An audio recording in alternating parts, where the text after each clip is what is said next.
Hola, buenos días. Hoy en el desayuno con expertos vamos a profundizar en el cáncer colorectal. Para ello tenemos la gran suerte de contar con Ismael Ganén, oncólogo del Hospital La Paz, y María José Vázquez, farmacéutica especialista del Hospital de Móstoles. El orden que vamos a tener, primero va a empezar Ismael, a continuación seguirá María José y luego ya en la tercera parte contestaremos a las preguntas o curiosidades que tengáis. Podéis hacer las preguntas durante todo el desayuno. Así que, bueno, sin más, Ismael, cuando quieras, empezamos.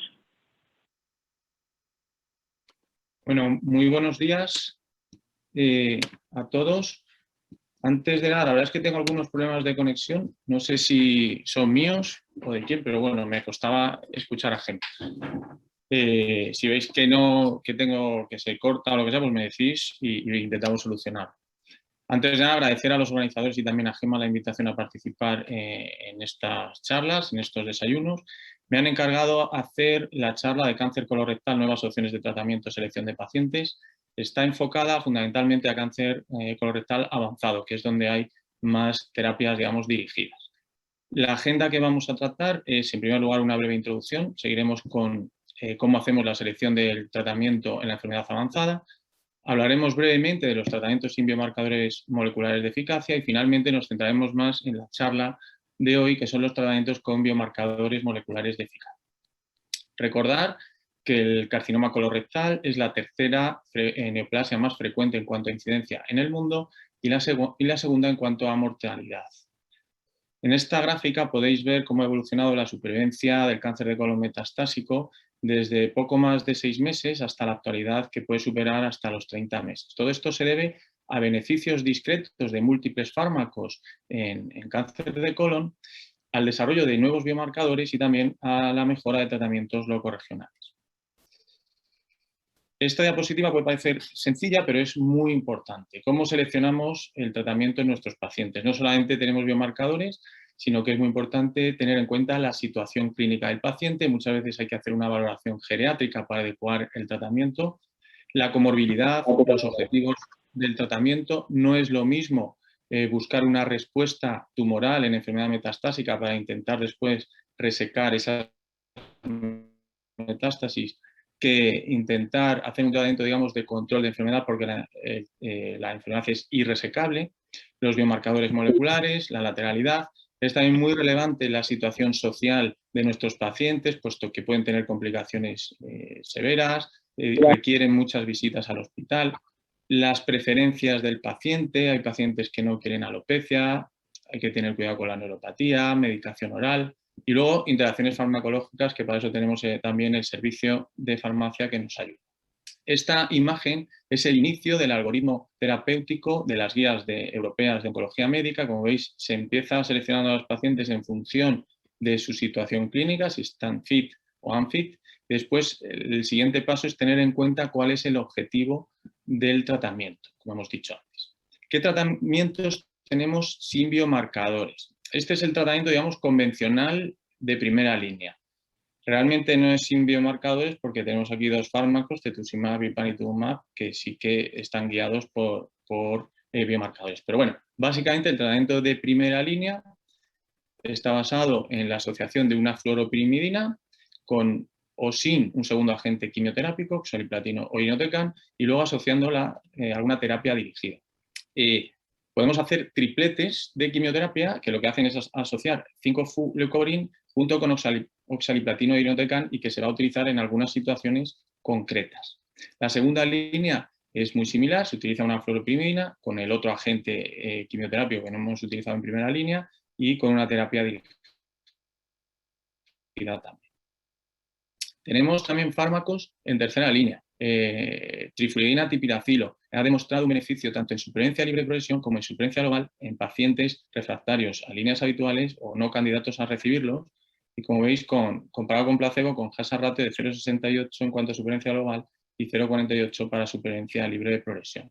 Es un fármaco que se tolera bastante bien clínicamente, aunque sí que tiene toxicidad hematológica. El otro fármaco es regorafenib, que tiene resultados similares y con una toxicidad, en lugar de hematológica, pues más clínica, con síndrome mano-pie, astenia, hipertensión arterial. Y nos centramos ya en los tratamientos con biomarcadores moleculares de eficacia.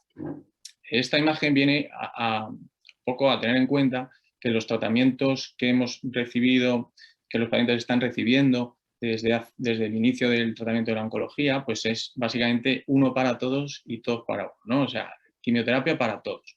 Cada vez más estamos haciendo una oncología personalizada gracias al desarrollo y al entendimiento de la biología molecular. Tenemos biomarcadores no solo predictivos de eficacia, sino también biomarcadores pronósticos, como puede ser la inestabilidad de microsatélites, la expresión de CDX2, BRAF mutado.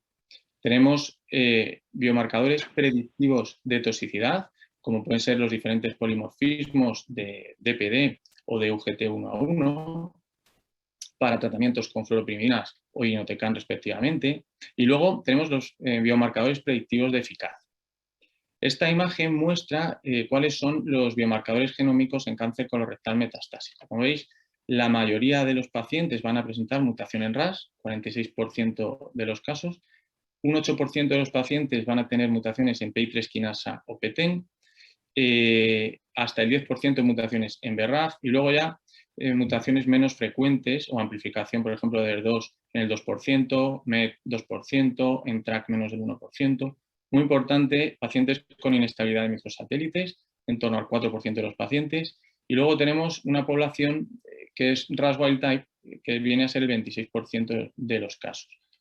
Esto es un poco para hacernos una idea. No es realmente así porque, por ejemplo, hay algunas alteraciones que se pueden superponer. Pacientes con inestabilidad de microsatélites pueden darse con mutaciones de BRAF o de RAS independientemente. Pero bueno, es un poco para hacernos una idea. En cuanto a la población de pacientes con alteraciones, mutaciones en RAS, es relevante y es muy importante saberlo porque esta mutación es un factor predictivo negativo de beneficio anti-EGFR. Incluso sabemos que puede tener un efecto deleterio en cuanto a supervivencia. Y también muy importante porque se están desarrollando terapias dirigidas contra RAS. Y de ellas destacar la mutación en KRAS G12C, que presenta el 3% de los pacientes con cáncer de colon metastásico. Y aquí os traigo dos estudios, fase 1-2, con dos fármacos que son el sotorasib y el adagrasib, que muestran eficacia en pacientes refractarios ya a terapias habituales.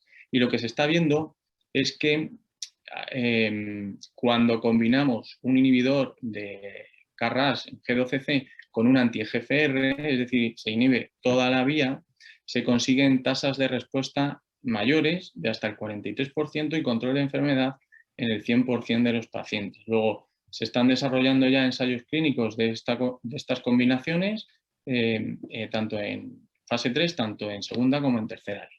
Luego tenemos la población RAS wild type, que digamos genómicamente sería un 26%, pero en la práctica clínica hay muchas alteraciones moleculares que no se realizan o que no se consideran porque no podemos tratarlas como pacientes refractarios a terapias anti-EGFR y consideramos una población mayor, ¿vale? Que puede estar a lo mejor en torno al 40% de los pacientes.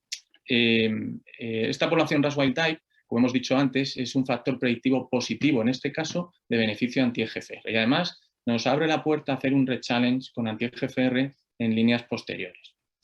Aquí están los dos estudios pivotales de anti-EGFR en primera línea, FOLFOX panitumumab y FOLFIRI cetuximab, donde se muestra un claro beneficio en hazard ratio para la población seleccionada RAS wild type en cuanto a supervivencia libre de progresión y también supervivencia global. Y aquí entra también el concepto de lateralidad. En la población RAS wild type sabemos que los pacientes pueden ser tratados con anti-EGFR o con bevacizumab. Pues aquellos pacientes de cáncer de colon izquierdo tienen un mayor beneficio de anti-EGFR, que esto contrasta con los tumores de colon derecho que se van a beneficiar más de bevacizumab, ¿vale? Pero habitualmente los pacientes progresan a terapias dirigidas como anti-EGFR. Y estos mecanismos de resistencia son nuevamente aparición de mutaciones en RAS, PI3 kinasa, BRAF, amplificación de ER2 o MET, también aparición de mutaciones en EGFR. Y es aquí donde aparece el concepto de rechallenge. He intentado explicar aquí, ya digo, muy por encima, pero bueno, básicamente, cuando tratamos un tumor, va a tener fundamentalmente un tumor sensible, RAS wild type y sensible a anti-EGFR, pues va a tener una población que es fundamentalmente, insisto, sensible a anti-EGFR. Al tratarlo, vamos a acabar con ese clon celular o a controlarlo bastante, pero va a empezar a proliferar clones resistentes, que son, digamos, los amarillos. Entonces, llega un momento en el que la enfermedad progresa y tenemos que cambiar el tratamiento. Esta segunda línea la vamos a hacer sin un anti-EGFR y esto va a permitir que, si funciona la quimioterapia, responda a inicialmente los clones resistentes, pero a la progresión va a haber una población importante de clones sensibles a anti-EGFR. Y es en este momento donde se puede plantear utilizar el rechallenge con anti-EGFR para intentar conseguir una respuesta de esta población o de estos clones celulares. Y esta idea está plasmada en varios estudios fase 2, estos son, yo creo, los más relevantes. El primero es el estudio CRICKET, que evalúa, un estudio fase 2, no aleatorizado, que evalúa a los pacientes y los selecciona a partir de criterios clínicos. Pacientes que han recibido una primera línea con FOLFIRI y un anti-EGFR, segunda línea FOLFOX bevacizumab sin anti-EGFR y que hayan conseguido una respuesta parcial y un intervalo libre de progresión de más de 6 meses.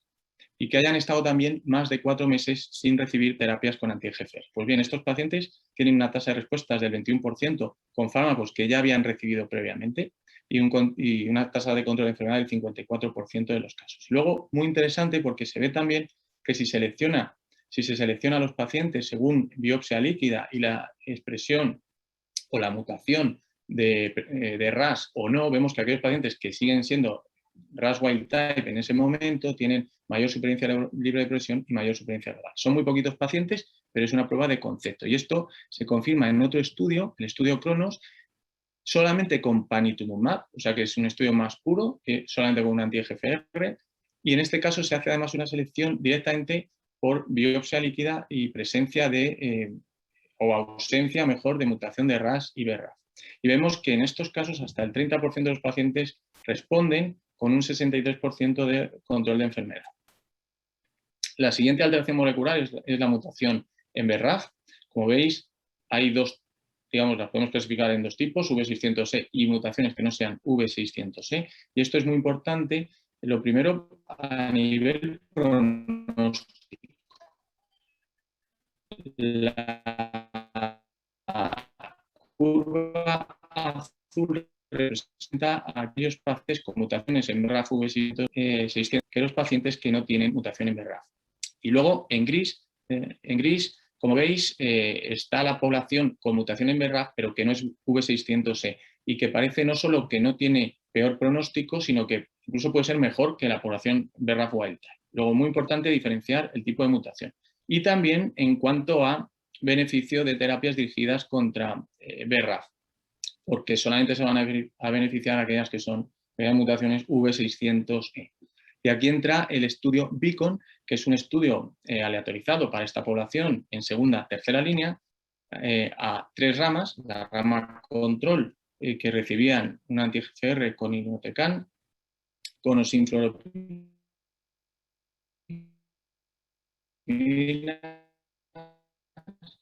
y las ramas con cetuximab o que le asocia un inhibidor de MET como es bilimetinib. Bueno, pues los resultados, la verdad es que son muy favorables a las ramas experimentales. Fijaos, 2% de tasa de respuestas en la rama control comparado con 20 y 27, es decir, 10 veces más. Y supervivencia de progresión de 1,5 meses en la rama control, y estamos hablando aquí de más de 4 meses con hazard ratio de 0,44, y en cuanto a supervivencia global, 5,9 meses versus 9,3 con hazard ratio en torno a 0,60. Luego, realmente un fármaco muy positivo para una población, además, de muy mal pronóstico. Vamos a ver aquellos pacientes que pueden presentar alteraciones, básicamente de amplificación de ER2. En esta población de pacientes tenemos varios estudios, fase 2, todos ellos, que evalúan combinaciones de terapias dirigidas anti-ER2, como trastuzumab lapatinib, trastuzumab pertuzumab o trastuzumab deruxtecan. Y como veis, en pacientes muy tratados previamente, más de 4 líneas, 3, 4 líneas, hasta 5 en todos estos estudios. El último estudio, el Destiny, como veis, tiene una diferencia respecto a los anteriores, y es que el 30% de los pacientes habían recibido previamente terapias contra antiherdos.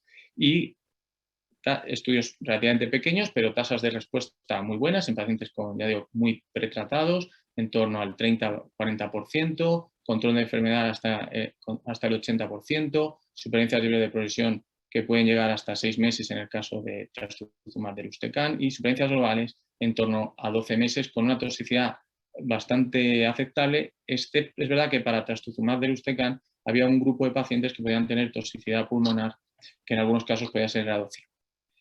Y nos centramos ahora en aquellos pacientes que tienen inestabilidad de microsatélites o déficit de expresión de proteínas reparadoras del ADN, ¿no?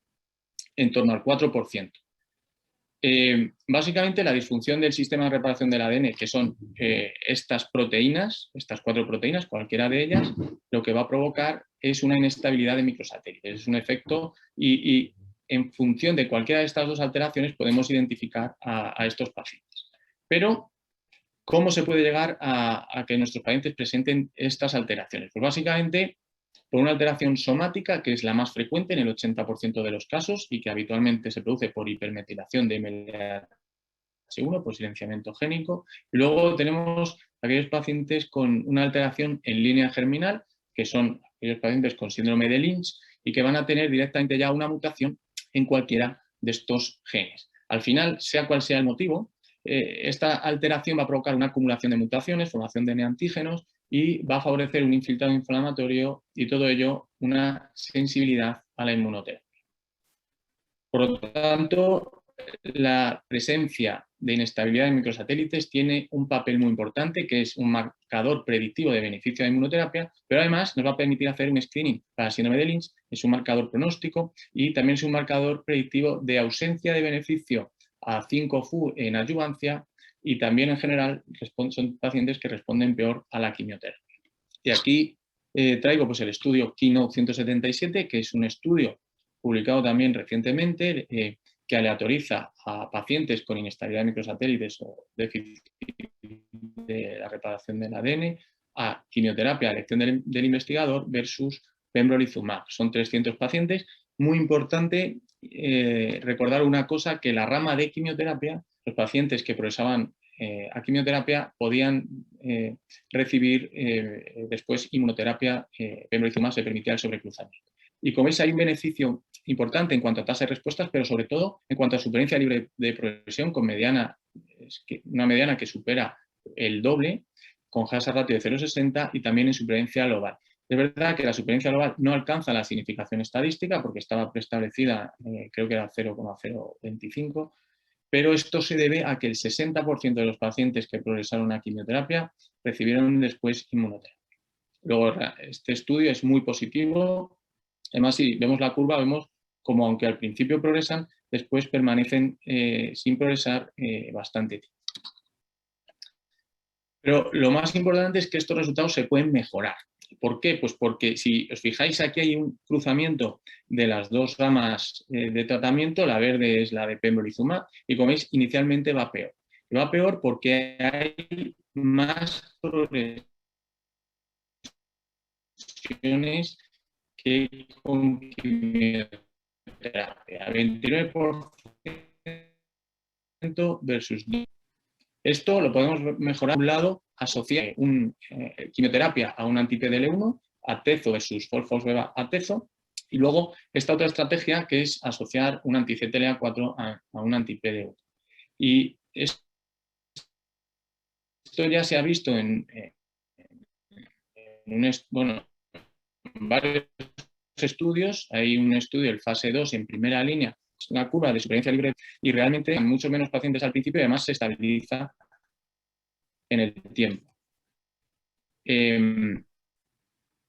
Fijaros que hasta 3 de cada 4 pacientes no han progresado a los 2 años. Esto está dando lugar a que se esté desarrollando ahora mismo un ensayo clínico que está comparando nivo versus ipi-nivo. Y ya por último, pacientes con fusión de NTRK, muy poquitos, menos de 1% en cáncer de colon. pero ya sabéis que aquellos pacientes, independientemente de la neoplasia que presente esta alteración, pues tienen un beneficio muy relevante en cuanto a respuestas y en cuanto a supervivencia. Y aquí tenéis los datos del arotrectinib y entrectinib, como veis, una tasa de respuestas y de control de enfermedad muy alta. Para concluir, simplemente decir que existe un desarrollo creciente de biomarcadores moleculares en cáncer colorectal, igual que en el resto de neoplasias, que la identificación de biomarcadores en cáncer colorectal va a permitir seleccionar a aquellos pacientes que pueden beneficiarse más de tratamientos dirigidos y además permite limitar la toxicidad a aquellos pacientes que realmente no se van a beneficiar, que las mutaciones en RAS, BRAF, MSA, alteraciones en la expresión de proteínas reparadoras del ADN son biomarcadores imprescindibles a día de hoy en el manejo del paciente con cáncer colorectal y que otros biomarcadores como la amplificación de ER2, la fusión de NTRK o incluso la realización de DNA tumoral circulante se están incorporando progresivamente en la práctica clínica. Y esto es lo que os quería contar.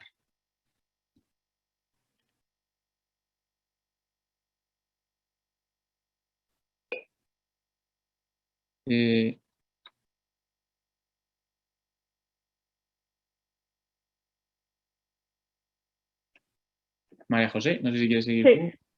Vale, perfecto. Sigo yo. Voy a compartir pantalla.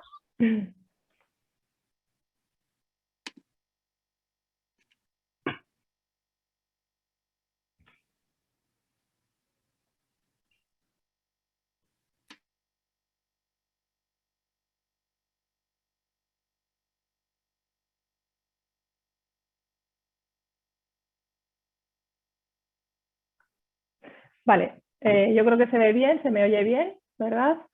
Así que nada, bueno, en primer lugar, buenos días a todos. Dar las gracias a GDEFO, particularmente a nuestra coordinadora de la zona centro, a Gemma Casado, por permitirme participar en esta reunión hoy con vosotros. Dar la enhorabuena al doctor Ismael Ganem por esta revisión tan completa que nos ha dado sobre las nuevas opciones del tratamiento del cáncer colorectal. Y por mi parte, en esta sesión, lo que pretendo hablar es desde el punto de vista del farmacéutico oncológico, qué aspectos debemos de conocer a la hora de incorporar estos nuevos tratamientos en la práctica clínica.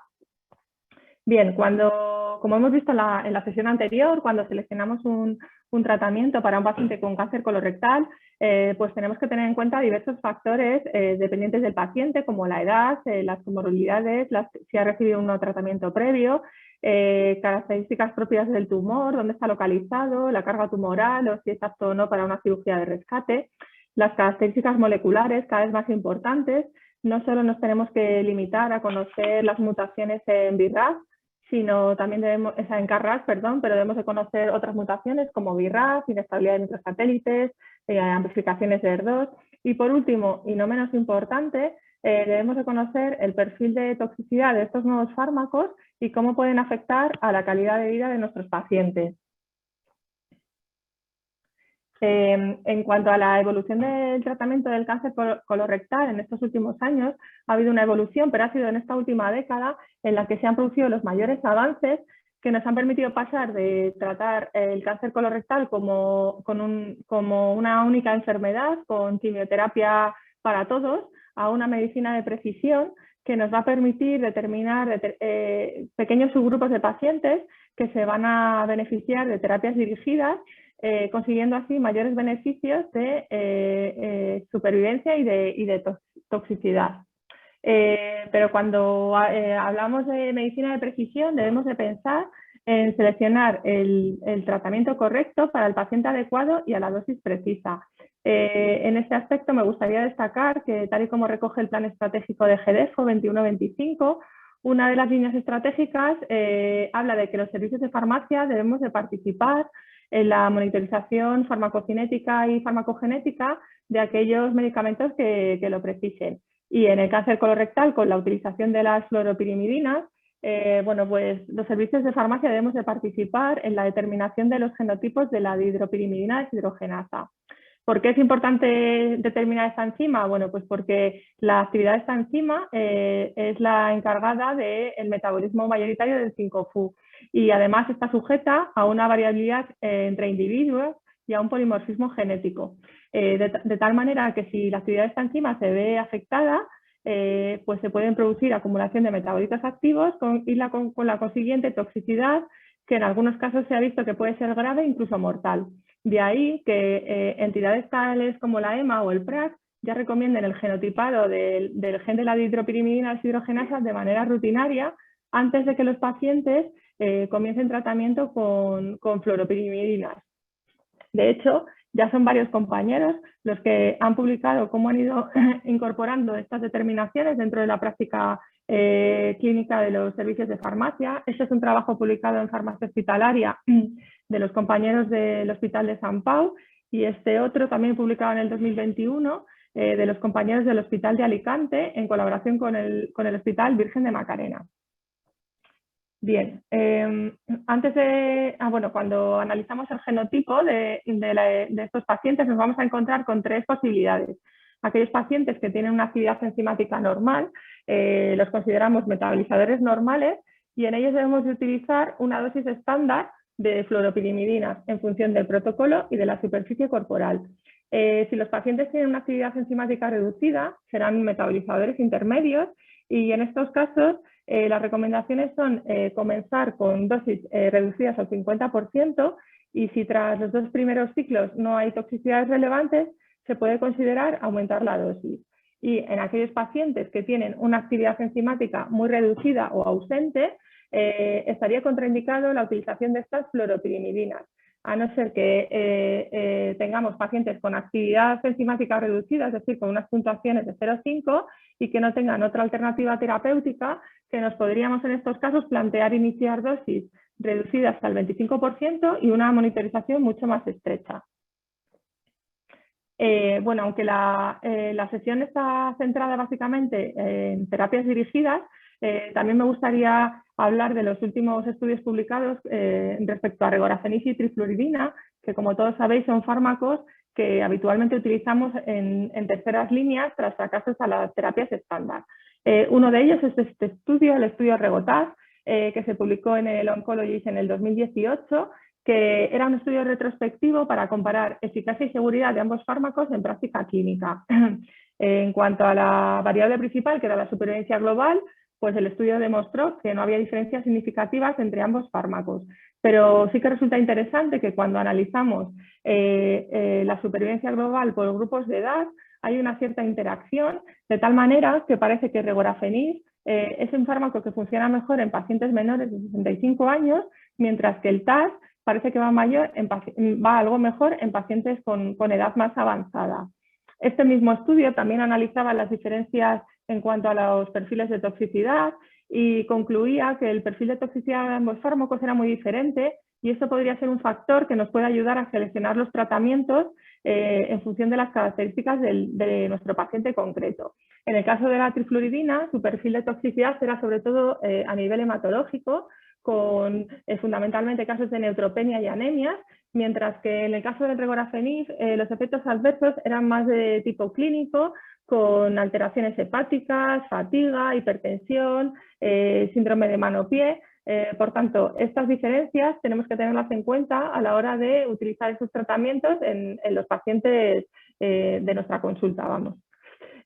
Con el fin de mejorar la tolerancia al regorafenib, también se publicó este estudio, el estudio REDOS, en el 2019, que comparaba dos regímenes alternativos. Uno, el régimen estándar, que son regorafenib 160 miligramos de manera diaria, como todos sabéis, durante 21 días y una semana de descanso, con un régimen de escalada de dosis, en la que los pacientes comenzaban con una dosis de 80 miligramos y semanalmente se iba incrementando a 40 miligramos si no había toxicidades relevantes.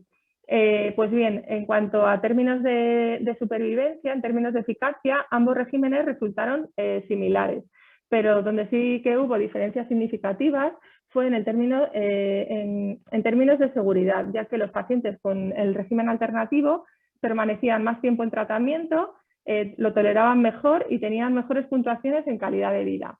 Por tanto, aunque este régimen posológico no se encuentra incluido en ficha técnica, pues puede ser una estrategia para implementar en nuestra práctica clínica habitual. Y ya por último, respecto a estos fármacos, hablar de este último estudio publicado en el Lancet Oncology en el 2020, que comparaba el tratamiento con trifluidina-tipiracilo versus la combinación con bevacizumab. Indicar que es una combinación que ya aparece en las guías actualizadas del NCCN y resultó positivo tanto para supervivencia libre de progresión como para supervivencia global, con un perfil de tolerancia adecuado, a excepción de los casos de neutropenia, grado 3 o 4, que fueron clínicamente superiores en el grupo de la combinación. Recordad que esta indicación todavía no está recogida en ficha técnica. Si ya nos adentramos en lo que son las terapias dirigidas, vamos a comenzar con el tratamiento de los pacientes con mutación BRAF V600, que como hemos visto en la sesión anterior, pues ya tenemos disponible un tratamiento dirigido con encorafenib y cetuximab. Bueno, como nos ha comentado el doctor Ganem, esta mutación BRAF V600 se encuentra presente aproximadamente entre el 5 y el 8% del cáncer colorectal metastásico y confiere generalmente un mal pronóstico a los pacientes, con supervivencias globales bastante pobres, en torno a los 10 meses. La indicación proviene del estudio Beacon, que ya nos ha explicado en la anterior sesión el doctor Gamer, en la que el doblete de cetuximab encorafenib demostraba que aumentaba significativamente la supervivencia global, pasando de 5,4 meses a 8,4 meses con el tratamiento experimental. En términos de dosificación, bueno, pues es un protocolo que combina la administración intravenosa de cetuximab cada 14 días a una dosis de 500 miligramos metro cuadrado con el tratamiento vía oral de encorafenib a una dosis de 300 miligramos de manera diaria. Recordar que el encorafenib lo tenemos comercializado en cápsulas de 75 y de 50 miligramos, por lo que los pacientes deben iniciar con una dosis de 4 cápsulas al día. Se puede tomar con o sin alimentos, siempre evitando el zumo de pomelo, y debemos de considerar como un riesgo de metógeno moderado. Por tanto, debemos de ofrecer a nuestros pacientes un protocolo con medicación antiemética en caso de que sea necesario. Y importante, antes de que los pacientes inicien tratamiento con este protocolo, debemos de hacer una evaluación basal, revisando con la analítica completa que hay una función hepática adecuada, que el paciente no tenga riesgo de hemorragia, y debemos hacer una evaluación exhaustiva de los antecedentes de enfermedad cardíaca, enfermedad dermatológica, y se recomienda un examen oftálmico de los pacientes antes de iniciar tratamiento con este doblete. En cuanto a la dosificación en población especial, no requiere ajuste de dosis ni insuficiencia renal ni en hepática leve moderada, aunque en insuficiencia hepática moderada grave no estaría recomendado la utilización de este tratamiento. En cuanto al tema de las interacciones, pues sí que cabe esperar que encorafenib puede interaccionar con un amplio abanico de fármacos, no solo porque inhibe algunas enzimas y transportadores hepáticos y renales, sino porque mayoritariamente se va a metabolizar por el citocromo CYP3A4. Por tanto, debemos de evitar la administración concomitante de encorafenib con inductores o inhibidores potentes del CYP. Bien, en cuanto a las toxicidades, es cierto que en el estudio Beacon las toxicidades más habituales que se recogieron fueron fundamentalmente el RAS, la fatiga y molestias digestivas. Sin embargo, debemos de monitorizar una serie de toxicidades de una manera más estrecha. Me gustaría destacar, por un lado, la toxicidad dermatológica, que aparte de la que ya conocemos con el cetuximab, se ha visto con encorafenib que se han registrado nuevas neoplasias primarias, tanto cutáneas como no cutáneas. Por tanto, es importante que al paciente se le haga una revisión dermatológica antes de iniciar el tratamiento y educar al paciente de que debe informar si aparecen nuevas lesiones en el curso del mismo. A nivel ocular, con encorafenib se han registrado casos de uveitis o iritis y por tanto debemos de vigilar que no aparezcan síntomas de empeoramiento de la visión. A nivel cardiovascular, también recordar que encorafenib puede prolongar el intervalo QT. Debemos de vigilar el riesgo de hemorragia, por lo tanto, vigilar la hemoglobina y alertar al paciente de que debe vigilar que no haya presencia de sangre en heces u orina o la presencia de epistasis Y a nivel de electrolitos, debemos de vigilar, debido a que cetuximab puede producir desórdenes electrolíticos, sobre todo magnesio y potasio, porque como sabéis puede aumentar el riesgo de prolongar el intervalo QT. En cuanto a este efecto adverso, a la prolongación del intervalo QT, como farmacéuticos oncológicos debemos de participar tanto en la prevención como en la monitorización. En términos de prevención, a través de la entrevista clínica, debemos ser capaces de identificar aquellos factores de riesgo que pueden favorecer el desarrollo de un QT largo, para que en esos pacientes hagamos un seguimiento más estrecho. Y por otro lado, es recomendable que hagamos una revisión exhaustiva de todos aquellos medicamentos concomitantes que toma el paciente y que pueden prolongar este intervalo QT. Para esta emisión os recomiendo esta página web, crediblemeds.org, que no sé si todos la conocéis. Es una herramienta de acceso libre con recursos muy importantes, ya que tiene un listado de medicamentos muy actualizado, con el potencial de causar prolongación de intervalo QT de cada uno de los fármacos, pero además nos permite consultar cuáles son los factores clínicos que se asocian a este efecto adverso. Y además tiene una parte dedicada a medicamentos que se utilizan habitualmente en el tratamiento oncológico y nos indica el riesgo de producir un aumento de intervalo QT. Así que, bueno, si no lo conocéis, sí que os recomendaría que la visitarais. Aparte de la prevención, como he dicho, debemos de participar también en la monitorización de este efecto adverso. Para ello, debemos de recomendar que al paciente se le haga un electrocardiograma basal y generalmente cada 12 semanas. Y recordad que este efecto adverso suele ser reversible una vez que se interrumpa y se reduzca la dosis del fármaco. Para ello tenemos que actuar cuando el intervalo QT sea mayor a 500 milisegundos y entonces, en función del cambio, si el cambio ha sido menor a 60 milisegundos, cuando reanudemos el tratamiento lo haremos a una dosis reducida, pero si el intervalo ha sido mayor a 60 milisegundos, en este caso debemos de recomendar que el tratamiento se suspenda permanentemente.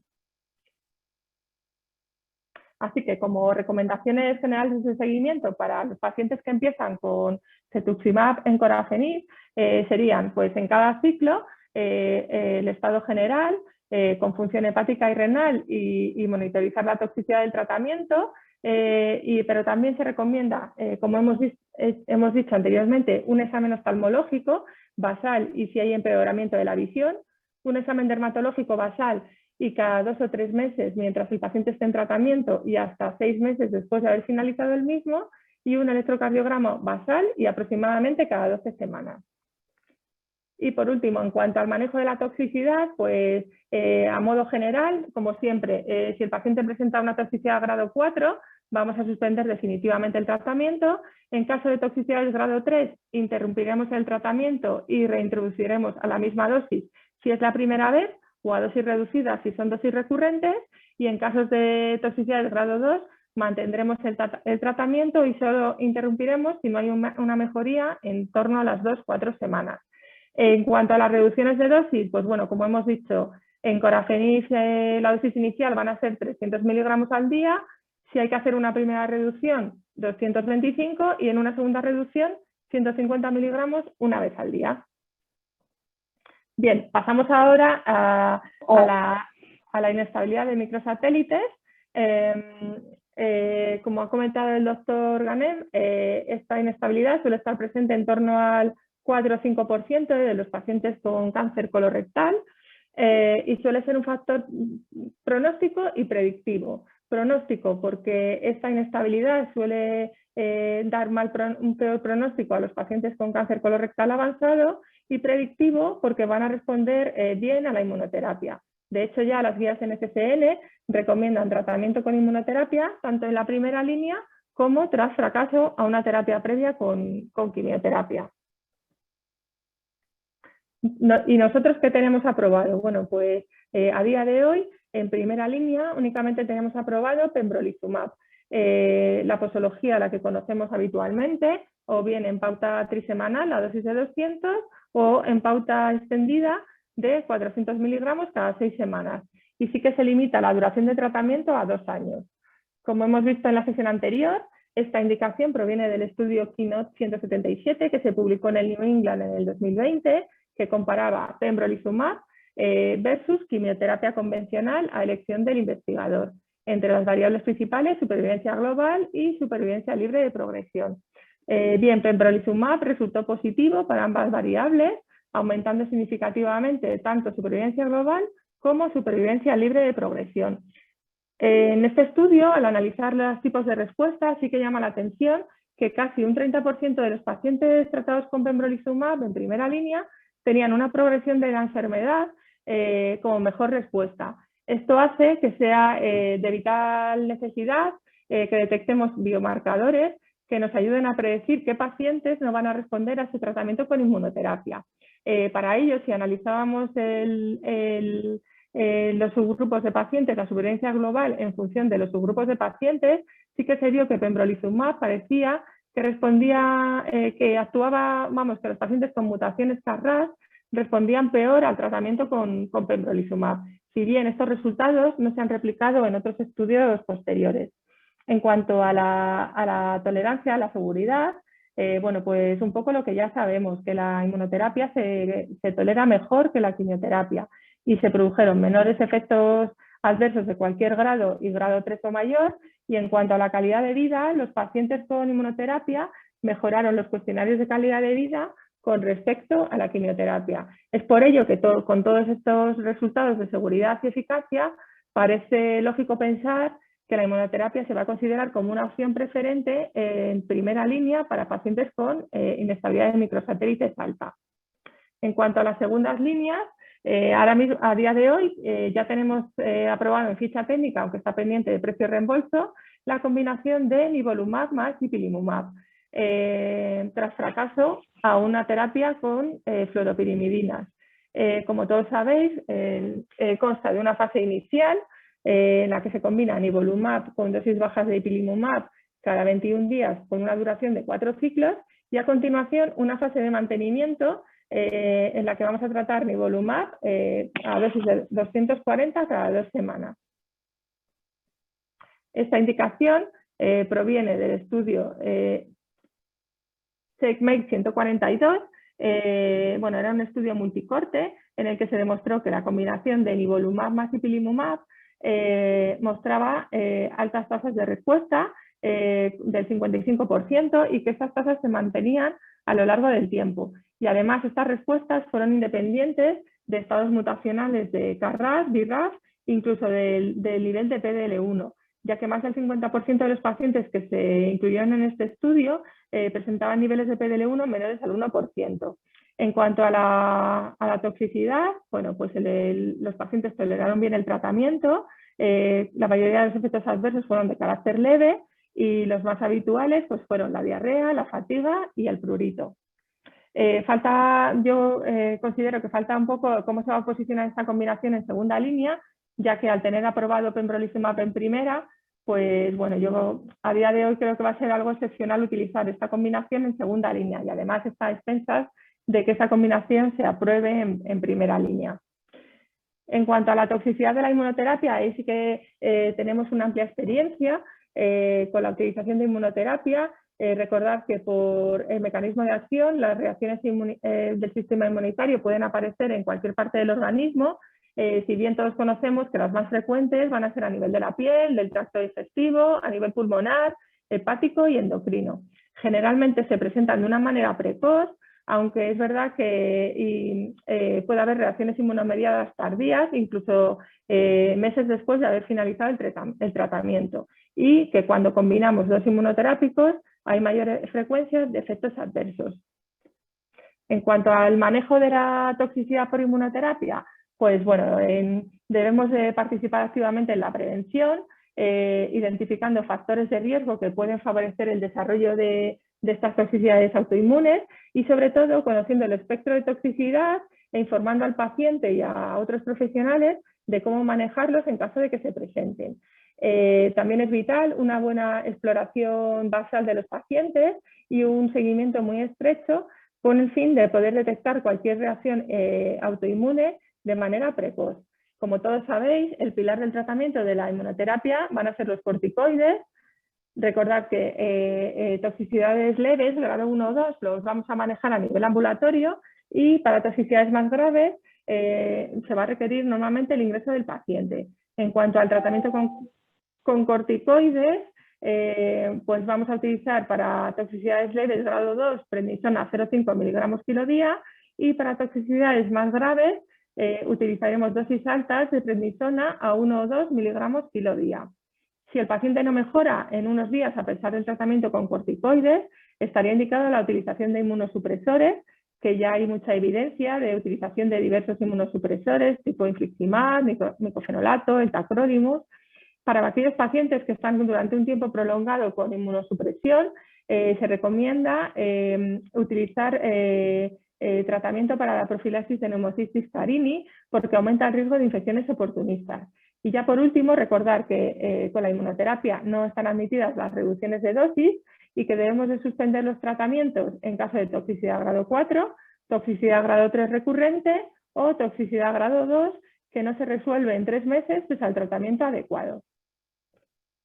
Pasamos ya al tratamiento del cáncer colorectal con amplificación ER2, que como se ha comentado en la sesión anterior, es una alteración molecular que está presente en un pequeño porcentaje de pacientes con cáncer colorectal, en torno al 2-4%, y que las guías, aunque no están aprobadas en fichas técnicas, la guía americana, las guías NCCN, ya recomiendan su utilización en combinación de trastuzumab, bien con pertuzumab o lapatinib o trastuzumab deruxtecan.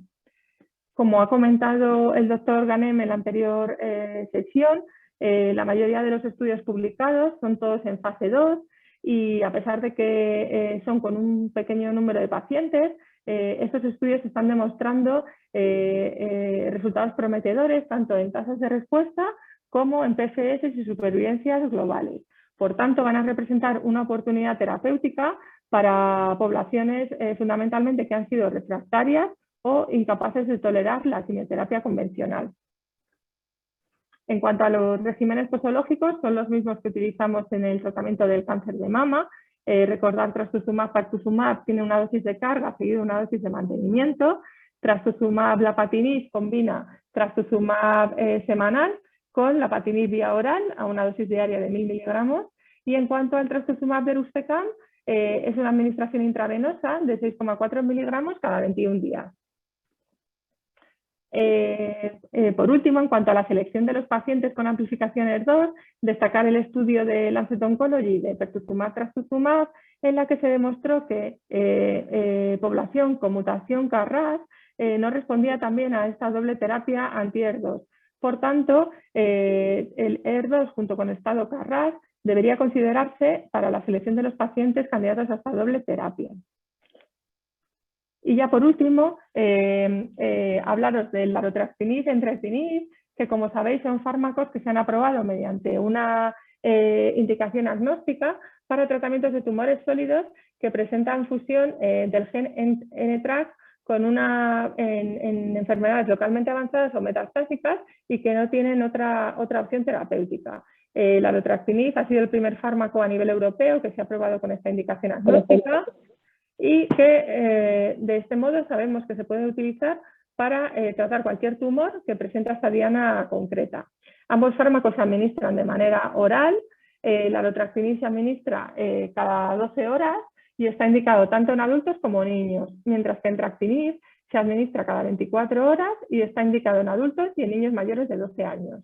Ambos se consideran que tienen bajo riesgo metógeno y bueno, en cuanto a los ajustes de dosis, se debe ajustar la dosis en insuficiencia hepática moderada, reduciendo la dosis al 50% y debemos de tener especial atención por el tema de las interacciones, ¿vale? Porque se metabolizan por el CYP3A4 y por tanto debemos de evitar en la medida de lo posible los inhibidores potentes y en caso de que sea necesario debemos de reducir las dosis de ambos fármacos.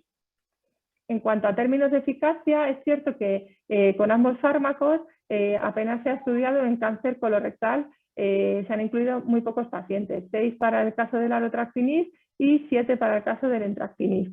Pero a pesar de eso, ambos fármacos han conseguido resultados muy prometedores con tasas de respuesta que van casi hasta el 80% en el caso del alotractinib y del 63% en el caso del entrectinib. En cuanto a la monitorización y a los efectos adversos más frecuentes, destacar por un lado la toxicidad neurológica del alotractinib con casos de mareo, alteraciones de la marcha y parestesias, y en el caso del entrectinib, bueno, destacar la toxicidad que puede producir hiperuricemia, por tanto debemos de vigilar este aspecto. Este fármaco es capaz de prolongar el intervalo QT y los desórdenes cognitivos. En cuanto a las reducciones de dosis, la alotractinib admite hasta 3 reducciones de dosis y entrectinib 2 reducciones. Por tanto, ya como conclusiones, pues comentar que una parte de los pacientes con cáncer colorectal se van a poder tratar con terapias dirigidas gracias a la incorporación de la medicina de precisión, que la mutación BRAF V600 ya tenemos un tratamiento de elección en aquellos pacientes que han progresado una primera línea con encorafenib cetuximab, que la inmunoterapia ha mostrado resultados muy prometedores para pacientes con inestabilidad de microsatélites alta, tanto en primera como tras progresión a una quimioterapia, que se ha identificado un grupo de pacientes con fusiones y reordenamientos génicos que pueden beneficiarse de tratamientos contra el gen NTRK y que las combinaciones de dos anti-ER2 como trastuzumab, pertuzumab o lapatinib o bien trastuzumab deruxtecan son opciones preferentes para pacientes con ER2 y, bueno, como hemos comentado antes, que los servicios de farmacia debemos de participar activamente en la monitorización farmacogenética y farmacocinética de los tratamientos oncológicos. Y eso ha sido todo. Muchas gracias.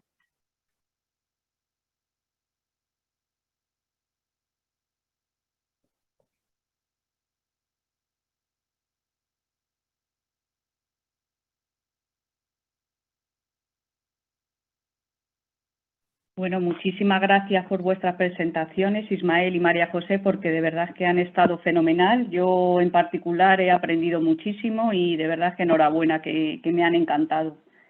Vamos a ver si tenemos algunas preguntas.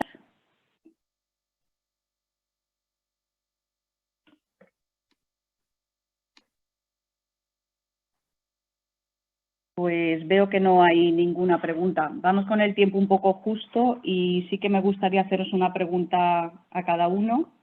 A ver, empiezo contigo, María José.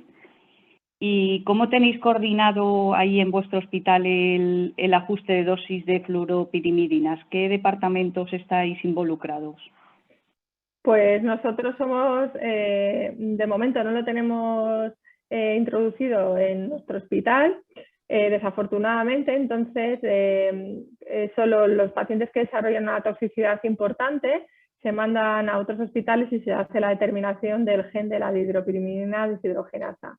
Estamos intentando incorporarlo dentro de la cartera de servicios del hospital, porque yo creo que sería clave que tengamos los resultados antes de que los pacientes inicien tratamiento con fluoropirimidinas.